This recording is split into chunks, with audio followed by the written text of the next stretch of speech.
हमारी कम्युनिटी के लोग कहते हैं कि 6 या 7 बजे के बाद लड़कियां घर से बाहर नहीं निकल सकती। क्यों लड़कियों को यार हमेशा क्यों पाबंदियां लगती है, लड़कों को क्यों नहीं लगती? तो मैं खुद एक लड़की हूँ, मुझे भी पता है कि लड़कियों पर कैसी रिस्ट्रिक्शंस लगाई जाती हैं, उन्हें किस किस चीज़ें से फेस करना पड़ता है। मतलब मेरी लाइफ में जो छोटी मोटी रोक टोक होती है ना, मुझे वो बिल्कुल भी पसंद नहीं है। मैं चाहती हूँ अगर मैं ठीक हूँ तो मेरे घर वालों को भी मुझ पर विश्वास बना रहे।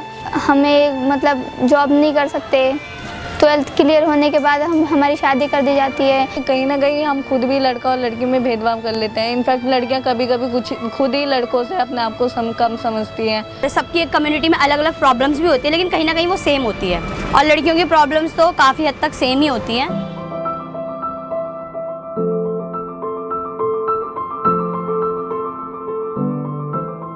क्योंकि मुझे कुछ नया सीखना था और लर्निंग कमेटी मेरे लिए शायद नया ही था, क्योंकि सेकंड टाइम आया लर्निंग कमेटी। इससे पहले मेरी फ्रेंड जुड़ी हुई थी, उन्होंने मुझे इसके बारे में बताया था कि लर्निंग कमेटी में आपका कॉन्फिडेंस आएगा, आप सेल्फ कॉन्फिडेंस हो जाएंगे। इसीलिए मैंने यही सब सोच के मैंने लर्निंग कमेटी ज्वाइन की। लर्निंग कम्युनिटी जब ज्वाइन करी तो मुझे थोड़ा डर भी लगता था कि पता नहीं मुझे कहाँ ले जाएंगे, कहाँ नहीं ले जाएंगे। फिर जब मैं वहाँ गई तो मुझे पता चला कि नहीं, वहाँ पे भी 5 जगहों से लड़कियाँ आती हैं।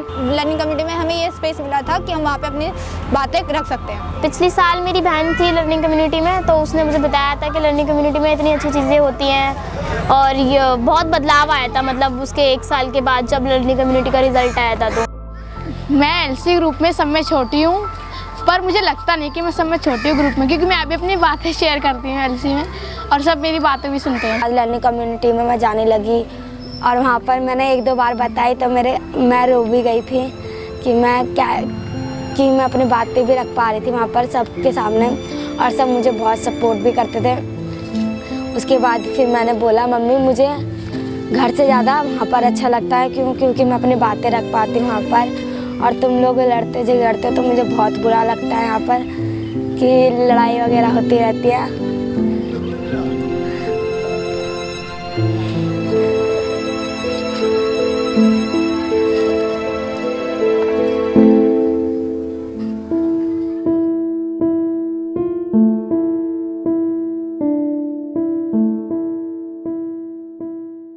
जो शुरुआत में रेजिडेंशियल ट्रेनिंग हुई थी उसमें मुझे एक मोहाना की मूवी दिखाई थी, वो मुझे बहुत अच्छी लगी, जिसमें उसमें हमें कुछ सिखाया था कि गर्ल्स भी कर सकते हैं अगर हम चाहें तो। 5 संस्था से लोग आए हुए थे, तो उनमें बच्चों को बताया गया कि ग्रुपिंग में काम कैसा करना चाहिए, कैसे होता है सब कुछ। हमारा सिर्फ और सिर्फ कॉन्फिडेंस लेवल इंक्रीज करने के लिए हुआ था। मैं 2 ट्रेनिंग दी थी, एक पेंटिंग के थ्रू और एक टॉफ़ी के थ्रू। उन दोनों से मैंने कुछ ना कुछ सीखा। तो वहाँ पर मुझे ये सीख मिली कि हमें अपने आप खुद से कभी किसी को रोकना नहीं चाहिए, उसको सपोर्ट करना चाहिए कि आगे बढ़े। ये भी वो ट्रेनिंग मतलब मुझे अभी तक याद है, जो मज़ा आया था वहाँ पे दोस्तों के साथ और जो बाहर की नई फ्रेंडें बनी थी उनके साथ। During the residential training was when I was actually able to bond with the girls for the first time. It felt absolutely rewarding to be able to do that. जो 3 मुद्दे उठाए गए थे वो यही था। पहला कि जो रोक टोक हो रही है वो क्यों हो रही है, रिस्ट्रिक्शंस कौन सी लगाई जाती हैं, कहाँ आने जाने में मोबिलिटी की रिस्ट्रिक्शन थी, और सेफ्टी सुरक्षा। मुझे सर्वे करते वक्त ये हुआ कि जब मैं मतलब लोगों से बस्ती में बात करने गई तो वो मुझे अजीब तरीके से देखने लगे कि ये लड़की क्या पूछ रही है, किस तरह का सवाल कर रही है। जिस कम्युनिटी में हम गए थे बेसिकली हमारी जैसी ही थी। उनको देख के ये पता चल रहा था कि जो हमारे साथ प्रॉब्लम हो रही है ना, वो हम इस प्रॉब्लम को इतना बड़ा समझते हैं, बहुत बड़ा समझते हैं कि हमारे साथ ही होते हैं, लेकिन नहीं, वो देखने को मिल रहा है कि हमारे जैसे सभी लड़कियों के साथ होता है। कई पेरेंट्स से ये पता चला था कि कई लड़कियां स्कूल नहीं जाती हैं, तो हम लोगों ने उनको समझाया कि इतनी रोक टोक सही नहीं है और अपने बच्चों को पढ़ाओ लिखाओ, आगे बढ़ाओ। मेरे अंदर हिचकिचाहट बहुत थी कि मैं लोगों से कैसे बात करूं अकेले में। जब भी मुझे दीदी कहती थी कि कुछ किससे बात करो तो मैं सोचती कि दीदी मेरे साथ चलेगी, लेकिन सर्वे करने से अब मैं खुद अकेले जाके बात कर सकती हूँ। सर्वे के बाद हमने उसे गूगल फॉर्म्स में अपलोड किया, तो ये काम मेरे लिए नया था। कंप्यूटर मुझे आता था चलाना, बट ऐसा काम कभी नहीं किया था कि फॉर्म हम अपलोड कर रहे हैं कुछ, तो मुझे वो काम करके बहुत अच्छा लगा। मतलब हमें अपने आप पे भी प्राउड फील हो रहा था कि हम उन लड़कियों की आवाज़ बन सके जो अपनी आवाज़ नहीं पहुंचा पाती, और पेरेंट्स ने सच में हमें सुना, कम्युनिटी ने हमें सच में सुना और उन्होंने सच में जेन्युइन आंसर्स दिए, जेन्युइन सजेशन दिए, अपनी राय रखी, जो बहुत अच्छा हमारे लिए था। वो न्यूज़लेटर भी मैंने अपने फैमिली को दिखाया था, तो उन्होंने देखा, जब भी उसको न्यूज़लेटर को भी देख के उन्होंने थोड़ा बहुत समझा कि हाँ कुछ है इसमें, बच्चों को जाना, तब उन्होंने हमें इतनी आज़ादी दी जाने की हाँ तुम जा सकते हो। न्यूज़लेटर मैंने घर पे दिखाया था। उसे देखकर मेरे पेरेंट्स थोड़े कॉन्फिडेंट आए कि हाँ मेरी लड़की कुछ कर रही है। वो फ़ोटो अपना वो पूरा पैराग्राफ उसके नीचे नाम लिखा होना, वो पेरेंट्स को जाके दिखाना एक बहुत बड़ा कॉन्फिडेंट आया और पेरेंट्स को लगा कि सच में हमारा बच्चा कुछ कर रहा है। मेरा एक पोस्ट भी चला था गर्ल्स कैन पेज पे, जिस पे मेरे को देखकर मेरे को बहुत खुशी हुई। गर्ल्स कैन पेज की बहुत ज़रूरत है। इसमें लर्निंग कम्युनिटी के बारे में भी बताया जाता है कि काफ़ी गर्ल्स जैसे मतलब एनजीओ से तो गर्ल्स उसमें जुड़ रही हैं, लेकिन जो एनजीओ में नहीं आती हैं या जो बाहर की लड़कियां हैं तो वो अवेयर हो रही हैं कि लर्निंग कम्युनिटी है क्या। आज़ादी अनलिमिटेड एक प्रोग्राम था जिसमें 5 एनजीओज़ जुड़कर काम कर रहे थे एक साथ। तो उसमें हमारा मतलब एक डांस की परफॉर्मेंस थी और एक आर्ट एंड क्राफ्ट का था। जॉइंट इवेंट आने वाला है तो हमने एक महीने पहले प्रैक्टिस करनी शुरू कर दी थी और हम स्कूल से डायरेक्टली जाते थे। बहुत मज़ा आता था, फिर वो याद करते करते हमें याद भी आते। मुझे जॉइंट इवेंट में सबसे अच्छा फ़ोटो बूथ लगा और उस पे जो लिखा हुआ था मुझे पढ़ने दो, मुझे आगे बढ़ने दो, मुझे उड़ने दो, मुझे खेलने दो, तो मुझे सबसे ज़्यादा अच्छा फ़ोटो बूथ लगा। सबसे अच्छा लगा वो था टीम वर्क। हर टीम ने अपनी अपनी एक लीड ली कि हम अपने स्टॉल को इस तरीके से रखेंगे, इस तरीके से सजाएंगे, इस तरीके से हम उसको मतलब लोगों को जोड़ेंगे। तो वो टीम वर्क जो था वो बहुत अच्छा था। हमने 2 कम्युनिटी इवेंट्स किए थे। पहला था पेरेंट्स के साथ हमारा गेट टुगेदर, जिसमें हम उनसे क्वेश्चन आंसर्स करते हैं, जो हमारे मुद्दे उभर कर आए थे। एक तरीके का पॉजिटिव डिस्कशन था आपस में। लीगल राइट में ये फ़र्क पड़ा कि लोगों को अपने अधिकारों के बारे में पता लग गया, और पेरेंट्स मीटिंग में ये था कि उनको अवेयरनेस के बारे में पता लग गया। उन्हें पता लगा कि जोश एनजीओ है वो बच्चों के लिए काम करता है, महिलाओं के लिए काम करता है, और जोश में एक महिला पंचायत है जो कि लेडीज़ के लिए स्पेशल काम की जाती है। हमने कम्युनिटी इवेंट करे थे, उसमें हमने करा था वॉल पेंटिंग, नुक्कड़ नाटक और बहुत सारी चीज़ें करी थी, जिसे देख के बहुत लोगों के अंदर बदलाव आया है। हमारे ग्रुप में किसी की मदर्स बाहर नहीं भेजती थी कि तुम यहाँ मत जाओ, कि वहाँ मत जाओ, घूमने मत जाओ, ये मत करो, ऐसे कपड़े मत पहनो, छोटे कपड़े मत पहनो। कहाँ लड़का है, यहाँ पर लड़के बहुत छेड़ते थे और बहुत कम हो चुका है क्योंकि थिएटर के द्वारा हमने उनको समझाया। पहले ये होता था कि स्कूलों में हम जाते थे, हमें कोई सपोर्ट ही नहीं करता था, हमें जानता ही नहीं था कि हम हैं कौन।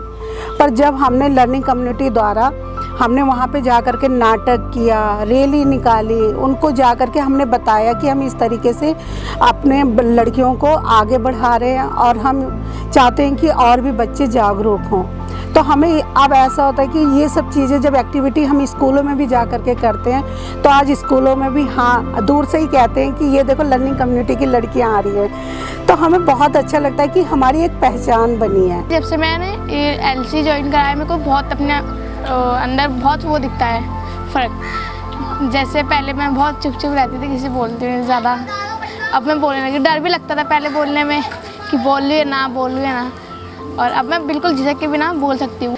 परिवार में कि ये काम तुम्हारा है तो तुम ही करोगी, ये वाला प्रोसेस थोड़ा कम हुआ। मैंने अपने समुदाय में देखा कि और संस्थाएं की लड़की और हमारे संस्थाएं की लड़की स्कूल जा रही है और मैं नहीं जा रही, तो मेरे को मतलब उन्हें देख के इरिटेट फील होता था कि यार ये स्कूल जा रही है और मैं स्कूल नहीं जा रही। तो मैंने स्कूल में न्यू एडमिशन लिया। मैं कैसी थी, मेरा मतलब ये है कि अगर सामने वाला कोई पर्सन बोल रहा है गुस्से में तो मेरा रिएक्शन भी गुस्से में होता था। तो मैंने ये सीखा कि मतलब आराम से उनके सवालों का जवाब देना। कुछ दिनों पहले स्कूल में एक वो हुआ था, हमारे गेम खिलाया था, तो उसमें मैम ने कुछ क्वेश्चन पूछे थे मुझसे, तो मैंने उसका जवाब बहुत अच्छे तरीके से दिया था। तो मैम ने भी मुझे शाबाशी दी थी कि तुमने इतना अच्छा आंसर दिया जितना किसी ने क्लास में नहीं दिया। मैंने कहा मैम ये सारा मैंने एक एनजीओ उसमें हमने ये सब सीखा है और वो सारा काम लड़कियों के ऊपर होता है। मैंने अपने पेरेंट्स से नेगोशिएशन करना सीखा।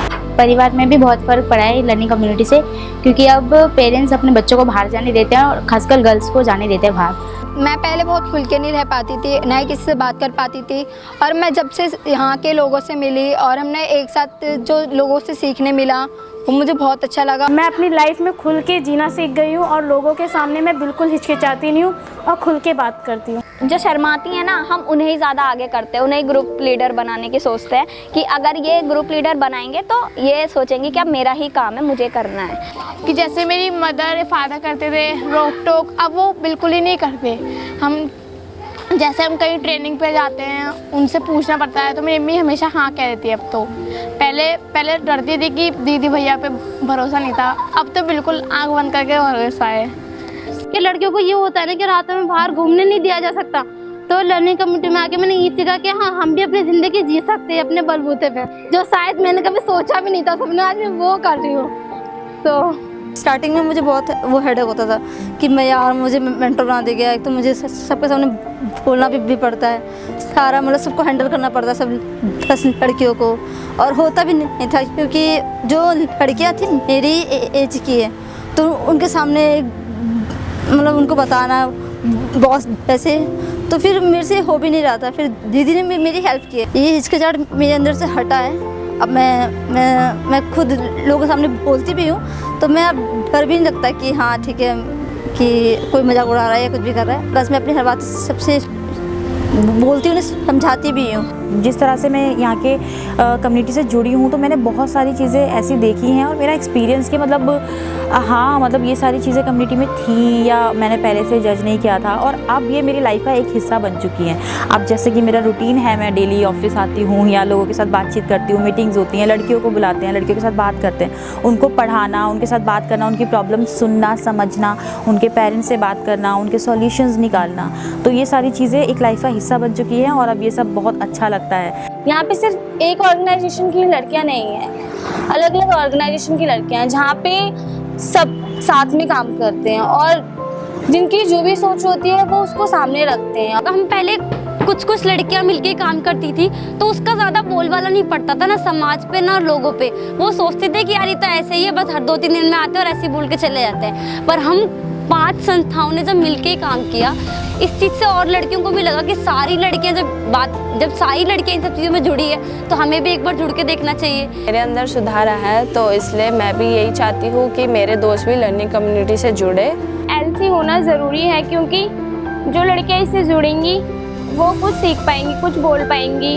जैसे कि मैं यूँ खुद उदाहरण कि मैं कुछ बोल रही हूँ आज और मैं इस लर्निंग कम्युनिटी को बहुत मिस करूँगी। मैंने कभी सोचा भी नहीं था कि मेरा ऐसा इंटरव्यू होगा, और आज मेरा इंटरव्यू हुआ, उसके लिए मैं बहुत खुश हूँ, बहुत एक्साइटेड भी थी और बहुत अच्छा हुआ।